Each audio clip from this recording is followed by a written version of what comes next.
Было так или нет, один Аллах ведает, а только жил когда-то в Персии один падишах, и была у него красавица-дочь. Падишах души не чаял и исполнял каждое ее желание. Так и росла девушка в любви и ласке до 16 лет. Как-то она пришла к отцу и говорит: «Отец, хотелось бы мне иметь 40 служанок, и чтобы все они были похожи друг на друга, как 2 капли воды, и одинаково одеты». «Хорошо, доченька», – ответил падишах. И вот разослал падишах евнухов по всей округе, и они разыскали 40 похожих друг на друга девушек. Для них сшили 40 одинаковых платьев. С того времени каждый день с раннего утра до позднего вечера эти 40 девушек прислуживали принцессе. Однажды дочери падишаха вздумалось отправиться на охоту. Спросив разрешения у отца, принцесса вместе со своими служанками на лошадях поехали на охоту. Они скакали на разных конях по степям и долинам, веселились и забавлялись. И принцессе это так понравилось, что она стала просить разрешения у отца каждый день ездить на охоту, чтобы снова весело провести время. Падишах каждый раз был удивлен ее просьбой и говорил: «Доченька, но ведь так часто не ездят охотятся». Но она так просила его, что отец всегда разрешал. В один из дней принцесса опять явилась к отцу и говорит: «Дорогой отец, прошу тебя, построй мне дворец там, где я охочусь, чтобы я могла там отдыхать, а чтобы было кому охранять этот дворец и там мне прислуживать, дай мне 40 рабов, похожих друг на друга, и пусть они будут одеты в одинаковые золотые пояса». Падишах не мог ни в чем отказать любимой дочери, и потому вскоре построил для нее красивый дворец. В центре дворца сделали зеркальный зал для принцессы, а в нем было 40 дверей, и каждая из них вела в комнату служанки. Как только строительство дворца было окончено, принцесса сказала отцу: «Теперь мне есть где остановиться на охоте и отдохнуть, поэтому разреши мне покинуть тебя на несколько дней». Падишах не хотел отпускать дочь, но после долгих уговоров согласился и сказал: «Вот, надень мой перстень, береги его и не снимай, а по возвращению покажешь его». Принцесса тотчас надела перстень, поцеловала отца и вместе с рабами и служанками поехала поохотиться. Ей так понравилось жить в своем новом дворце, что вскоре она отправила к отцу гонца с вестью, что задержится на 40 дней. Каждый день рабы приносили из города все необходимое из продуктов, напитков и вещей, а по ночам охраняли дворец от бродяг и воров. Так миновало несколько дней. Но однажды, когда рабы возвращались из города с продуктами, на них напали разбойники и все отняли. Рабы побоялись вернуться во дворец с пустыми руками и разбежались кто куда. Наступила ночь. Принцесса и ее служанки, не дождавшись рабов, побоялись ложиться спать без охраны и стали думать, что им предпринять. Другого выхода нет, решили девушки. Придется нам самим по очереди охранять дворец вместо рабов. И договорились они, что каждую ночь одна из них будет сидеть с зажженной свечой у постели принцессы. И если вдруг что-то случится или кто-то проникнет во дворец, то она должна будет разбудить остальных служанок, и все вместе они прогонят непрошенных гостей. Одна из служанок по имени Сакине была умнее и сообразительнее других, и поэтому ее все любили. Всякий раз, поужинав, девушки затевали игры, песни и танцы. И вот один из таких вечеров Сакине вышла танцевать. Девушка порхала и кружилась в веселом танце и случайно задела платьем зажженную свечу. Свеча упала и погасла, погрузив комнату во мрак. Девушки испугались и закричали: «Что же ты наделала, Сакине? Скорее зажигай новую свечу!» Но как она ни старалась зажечь новую свечу, у нее ничего не вышло. Огонь погас, а другого не было. Тогда Сакине вышла на террасу и увидела мерцающий огонек неподалеку от дворца. «Подождите немного», – сказала девушка. «Я возьму свечу и пойду с ней туда, где мерцает огонек. Там я зажгу ее и вернусь к вам». Девушки хором воскликнули: «Иди, Сакине, иди, но только ради Аллаха возвращайся скорее». «Хорошо», – пообещала Сакине и поспешила на огонек. Шла она, шла и вскоре оказалась у большого сада. Когда же девушка вошла в этот сад, то возле бассейна заметила прекрасного юношу, одиноко сидящего у его края. Сакине подошла к нему и приветливо поздоровалась. Юноша ответил на ее приветствие и спросил: «Что привело тебя сюда?» Сакине не стала говорить ему правду, а только сказала: «Я отправилась побродить по пустыне и не заметила, как наступила ночь. Увидев огонек в твоем саду, я поспешила на его свет. Слава Аллаху, что я встретила тебя, юноша. Надеюсь, ты не прогонишь меня?» Юноше приглянулась Сакине, и он ответил: «Нет, конечно, присаживайся, отдохни у бассейна». Сакине какое-то время беспечно щебетала, заговаривала ему зубы, а потом спросила: «Расскажи мне, кто ты и кому принадлежит этот сад? Меня зовут Сархак, и все, что ты видишь, принадлежит моим друзьям-разбойникам. А под этим садом есть еще и подземные комнаты и хранилища. Днем все 40 разбойников здесь отдыхают, а ближе к ночи они покидают это место и отправляются грабить караваны. Совсем недавно они ограбили рабов падишаха. Говорят, падишах построил где-то поблизости дворец для своей любимой дочери, и она в нем живет.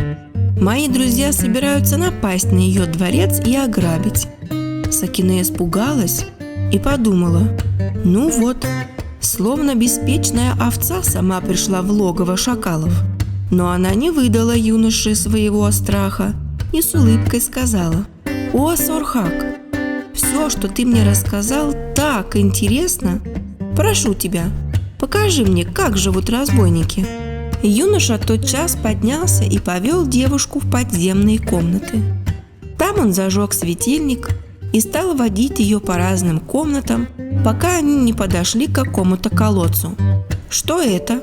– спросила Сакине. «В этом колодце разбойники держат своих пленных», – ответил ей Сархак.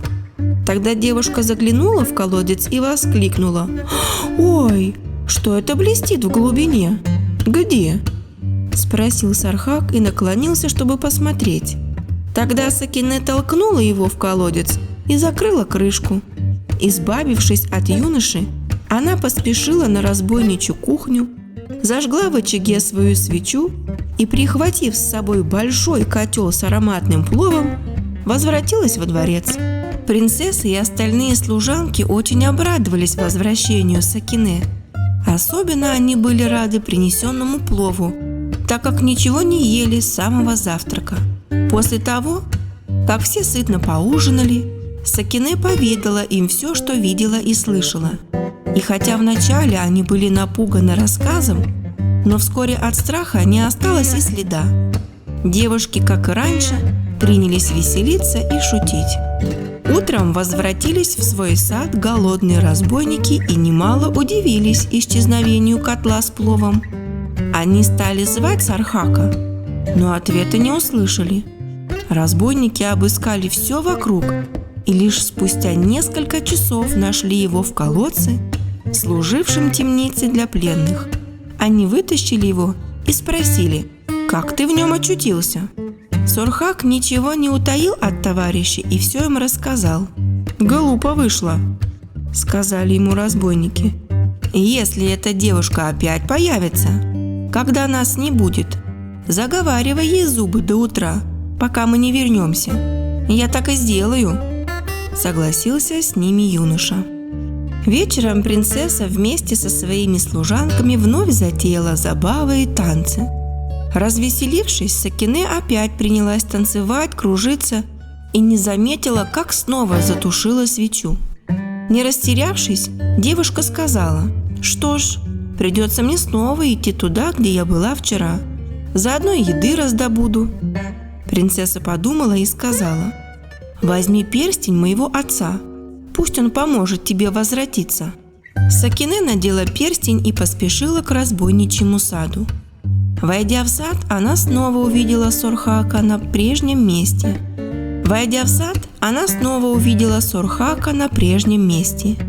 Девушка, как ни в чем не бывало, приблизилась к нему и поприветствовала. Сорхак взглянул на нее и спросил: «Ответь мне, почему ты вчера толкнула меня в колодец?» Сакине залилась звонким смехом и ответила: «Не злись на меня, Сорхак. Клянусь Аллахом, я просто пошутила. А сегодня я пришла сюда, чтобы узнать, как ты. Пойдем же погуляем». Сорхак кивнул, но про себя подумал: «Если ты задумала вновь обмануть меня, то у тебя ничего не выйдет». Они долго гуляли по саду, а потом подошли к амбару с продуктами. Сакине заметила, что в амбаре к потолку подвешена большая корзина, и от нее спущена веревка, привязанная к гвоздю. «А что это такое?» – спросила юношу Сакине. «В этой корзине мы храним съестные припасы и поднимаем ее повыше, чтобы туда не забрались кошка или крыса». Тогда Сакине и говорит: «Как хорошо вы придумали!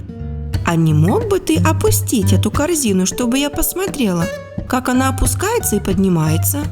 Сорхак опустил корзину, а Сакине снова просит: «Позволь мне забраться в нее и подними меня наверх, Сорхак».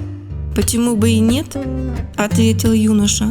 Девушка быстро забралась в корзину, и Сорхак, потянув веревку, поднял ее вверх, а потом снова опустил вниз. Сакине с радостным смехом выбралась из корзины и говорит: «Как же это было забавно! Попробуй и ты, Сорхак! Скорее забирайся в корзину!» Юноша снова доверился Сакине, а она, как только он забрался в корзину, подняла ее к самому потолку и закрепила наверху. Избавившись от юноши, Сакине снова побежала на разбойничью кухню, зажгла свечу и, прихватив с собой следующий котел с пловом, возвратилась во дворец. Девушки встретили ее всеобщим ликованием. Насытившись, они от души посмеялись над доверчивым Сорхаком и легли спать. Когда же наступило утро и разбойники возвратились в свой сад, они снова долго искали Сорхака.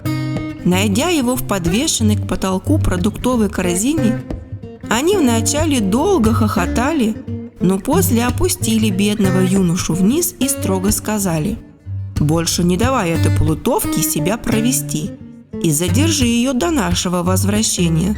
Мы уж с ней разберемся». Сорхак сжал кулаки и воскликнул: «Пусть только явится, я ее не упущу». Так случилось, что и в третью ночь Сакине пришлось идти в сад к Сорхаку. Ласково расспросив его о здоровье, девушка снова предложила юноше прогуляться. Сорхак согласился, но только одни мысли были в его голове: «Сегодня ты меня не проведешь». Долго они бродили по саду и решили спуститься в подземные комнаты. Войдя в одну из разбойничьих комнат, Сакине сказала: «Я просто умираю от жажды. Не мог бы ты принести мне воды?» Сорхак тотчас принес ей полную чашу воды. Девушка взяла чашу и, подойдя к свету, сделала вид, что рассматривает воду, а сама тихонько высыпала в нее снотворное. Повернувшись к юноше, она спросила: «Ответь мне ради Аллаха, ты не подмешал в воду яд?» «Клянусь Аллахом, что вода чистая». «Тогда выпей немного, чтобы я не сомневалась». «Хорошо». Сорхак быстро выпил половину воды и протянул чашу девушке. А Сакине притворилась, что пьет, а сама вылила воду к себе за воротник. Вскоре Сорхак крепко уснул. Сакине одела его в женский наряд, набелила ему лицо, нарумянила щеки и уложила его в постель. Не мешкая, она зажгла свечу и вместе с очередным полным котлом плова поспешила обратно во дворец.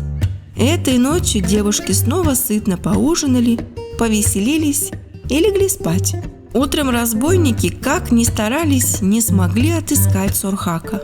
Зато они нашли в одной из постелей незнакомую накрашенную женщину, и разбойники тотчас решили, что это и есть таинственная ночная гостья, что подшутила над Сорхаком. Незнакомка приглянулась разбойникам, и они даже затеяли спор о том, кому она будет принадлежать. Каждый из них кричал: «Она моя, она должна принадлежать мне». Но так и не поделив ее, они решили разбудить ее, чтобы женщина сама выбрала, с кем она будет. Разбойники принялись будить ее, но это оказалось не так просто. Наконец они плеснули ей в лицо воды. От этого белила и краска сошли с лица женщины, и разбойники с удивлением узнали в ней Сорхака. Он проснулся, открыл глаза и поднялся на постели. «Что за безумие на тебя нашло, Сорхак?» – спросили у него товарищи. Но что он мог ответить? Он помнил только, что выпил воды и заснул. Видимо, девушка снова сыграла с ним злую шутку. Разбойники были вне себя от злости и кричали: «Из-за этой плутовки мы 3-й день остаемся без еды. Этой ночью мы никуда не пойдем и посмотрим, наконец, кто так дурачит Сорхака». Едва наступила ночь, Сакине вновь направилась к Сорхаку. Ей в голову не пришло, что разбойники никуда не ушли и подстерегают ее. Как только она вошла в сад, ее окружили. «А ну, выкладывай в бубен все, что у тебя с собой», – грозным голосом сказали ей разбойники. «И быстро отвечай, кто ты и зачем являешься сюда каждую ночь». Сакине расстроилась, что попала в ловушку, но постаралась не подавать вида, что напугана, и произнесла: «Разве это важно, кто я? Скажу вам только, что я не одна. Всего нас 40 девушек, в красоте не уступающих друг другу.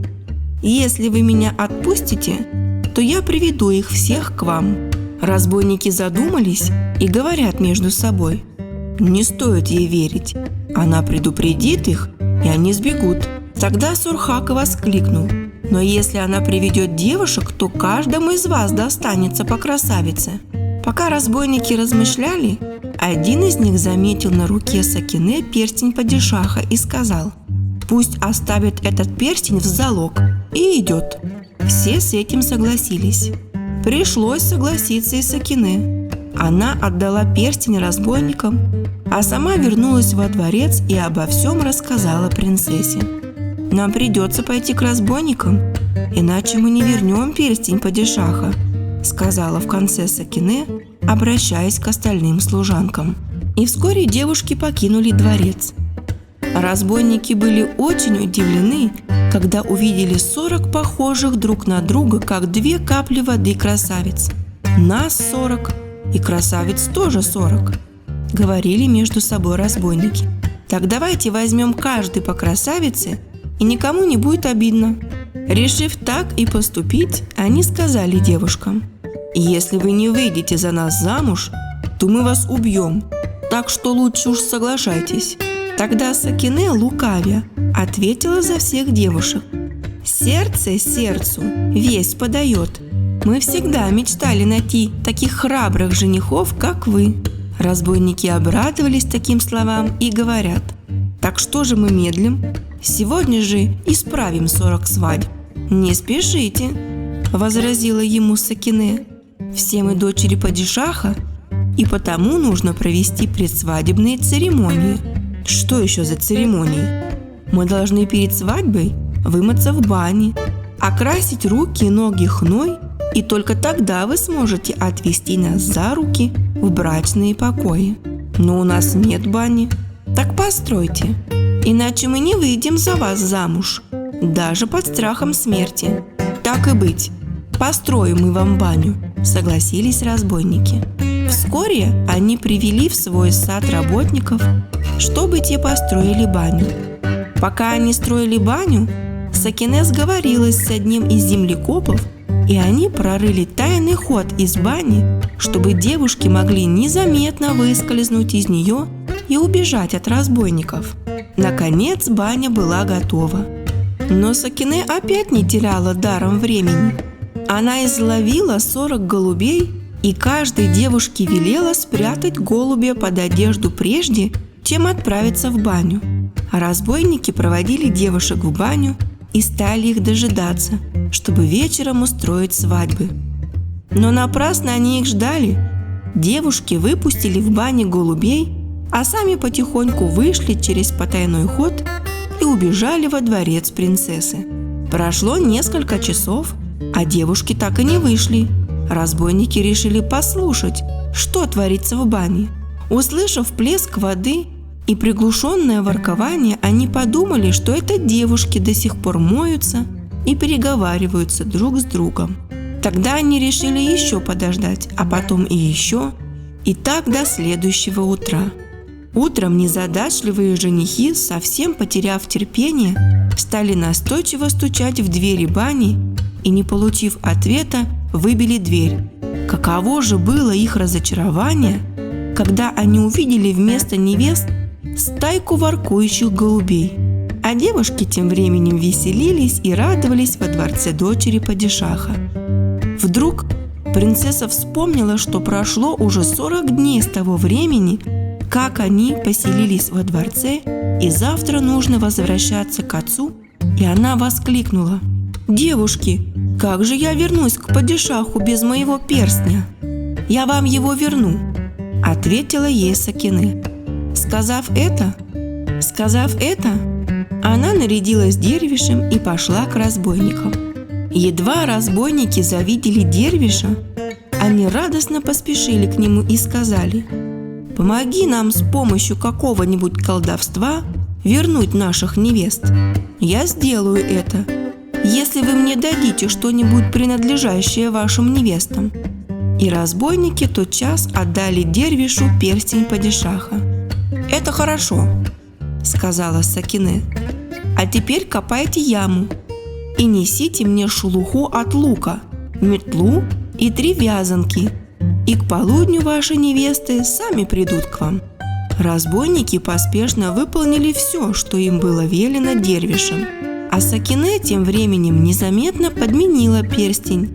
Когда все было готово, дервиш помахал веткой, потом поджег луковую шелуху, хворост и бросил фальшивый перстень в пылающий костер. Разбойники, затаив дыхание, смотрели на дервиша, и он повернулся к ним и говорит: «Вы должны сидеть здесь и по очереди раздувать угли, а я уйду на дорогу и стану заклинанием призывать ваших невест. Не вздумайте даже на миг отойти от этой ямы, не то вы никогда не увидите девушек». С этими словами Сакине вышла из сада и поспешила во дворец к принцессе. Дочь падишаху очень обрадовалась, когда вновь увидела отцовский перстень. Засмеявшись, она одела его на палец и решила, что все неприятности остались позади. Но что же было с разбойниками? Они долго сидели у ямы и раздували угли, пока костер не прогорел и зола не остыла. Не дождавшись девушек, они отправили одного из разбойников за дервишем, но того и след простыл. Стали они тогда разгребать золу, чтобы найти драгоценный перстень, но нашли лишь старый бронзовый перстенек. «Эта девушка опять перехитрила нас, обрядившись дервишем!» – закричали разгневанные разбойники. «Ну подождите, девушки, мы тоже что-нибудь придумаем!» И стали они совещаться, что же им предпринять, и после недолгих размышлений решили, что лучше всего будет, если один из них обрядится торговкой и, пройдя во дворец, все там разведует. Между тем девушки продолжали беззаботно веселиться во дворце, устраивая развлечения и заботы. Вдруг они услышали голос у ворот: «Иголки! Булавки!» Принцесса услышала это и говорит служанкам: «Это, наверное, бродячая торговка? Приведите ее сюда, я хочу взглянуть на ее товары». Девушки поспешили к воротам и привели торговца во дворец. Сакине достаточно было одного взгляда, чтобы узнать в этой торговке одного из разбойников. Девушки поспешили к воротам и привели торговку во дворец. Сакине достаточно было одного взгляда, чтобы узнать в этой торговке одного из разбойников. Тогда она подбежала к нему и воскликнула: «Салам алейкум, тетушка! Как же я рада тебя видеть! Вот уж и не думала я встретить тебя в этих местах. Бедняжка, тебе приходится столько бродить с товаром, чтобы заработать на пропитание». Принцесса и все девушки решили, что это и вправду тетушка Сакине, и приветливо поздоровались с ней. А Сакине тем временем продолжала: «Дорогая моя, да ты совсем заросла грязью от такой жизни. Нужно немедленно тебя вымыть. Девушки, давайте скорее отведем тетушку в баню и вымоем ее». Разбойник никак не ожидал такого поворота событий и стал отказываться от бани. Но девушки окружили его, подхватили под руки и повели в баню. Приведя тетушку Сакине в баню, девушки стали раздевать ее, и тут обман раскрылся. Девушки сначала вскрикнули от неожиданности, но потом залились звонким смехом, а разбойник, красный от стыда и от злости, бросился нагишом прочь из дворца. Как он уж добрался до разбойничьего сада, неизвестно. Но, выслушав его рассказ, разбойники еще больше разозлились и решили отомстить девушкам. Снова собрались и стали думать, что бы им предпринять. Думали и, наконец, придумали. Раздобыли они 35 сундуков, и в каждый из них забрался один разбойник. Вечером 5 разбойников обрядились купцами и, погрузив на мулов все сундуки, отправились ко дворцу дочери падишаха. Прибыв на место, купцы стали стучать в ворота. Девушки их спросили: «Кто вы и что вам здесь нужно?» «Мы странствующие купцы, везем падишаху драгоценности, но до нас дошел слух, что по ночам в этих местах орудуют разбойники, и потому мы просим вас дать нам убежище на эту ночь. Утром мы снова покинем ваш дворец и щедро вас отблагодарим». На самом же деле разбойники рассчитывали на то, что когда все девушки уснут, они откроют сундуки и выпустят своих товарищей, чтобы все вместе напасть на девушек и отомстить им.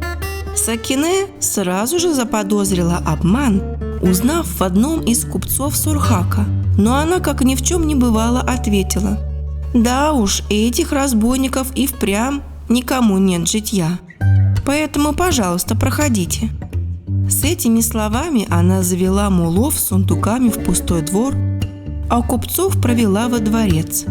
Перед тем, как подать им обильное угощение, Сакине сказала принцессе и остальным девушкам, кто на самом деле попросился к ним переночевать. Девушки испугались, но Сакине им говорит: «Не бойтесь, мы проучим этих разбойников. И пока я с принцессой буду беседовать с купцами, вы вскипятите много воды и отправляйтесь во двор, где стоят сундуки. Затем смело открывайте по одному сундуку и заливайте в них кипяток». Девушки так и сделали.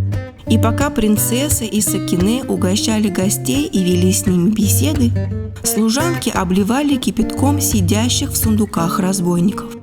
Когда наступила полночь, Сакине обратилась к гостям: «Вы, наверное, очень устали? Не хотите ли вы лечь в постель и отдохнуть?» «Это было бы очень хорошо», – ответили ей купцы. «Так мы и вправду устали, а завтра нам предстоит долгий путь». Девушки проводили гостей к их постелям, и те улеглись спать. Спустя час, когда во дворце наступила полная тишина, разбойники тихонько поднялись и поспешили к своим сундукам. Но, открыв крышки, с ужасом обнаружили, что все их товарищи мертвы. Тогда они захотели сбежать из дворца, но девушки окружили их и связали. Утром принцесса вместе со своими служанками и пленными разбойниками отправились к падишаху. Там она рассказала отцу о находчивости Сакине, и падишах решил наградить умную и верную служанку. Он подарил девушке сад и все, что принадлежало разбойникам. Сакине низко поклонилась падишаху, поблагодарила его и сказала: «Осмелюсь попросить вас еще об одной милости, правитель». «Говори, я слушаю тебя», – ответил ей падишах. «Прошу вас, помилуйте юношу по имени Сурхак. На нем нет никакой вины. Он только прислуживал разбойникам, готовя для них плов». «Хорошо, Сакине, я отпускаю его». Вскоре Сакине и Сурхак поженились и поселились в том же саду, где первый раз встретились. Прожили они долгую и счастливую жизнь, до конца своих дней нежно любя друг друга. Аудиорассказы от Эдемы Лайф.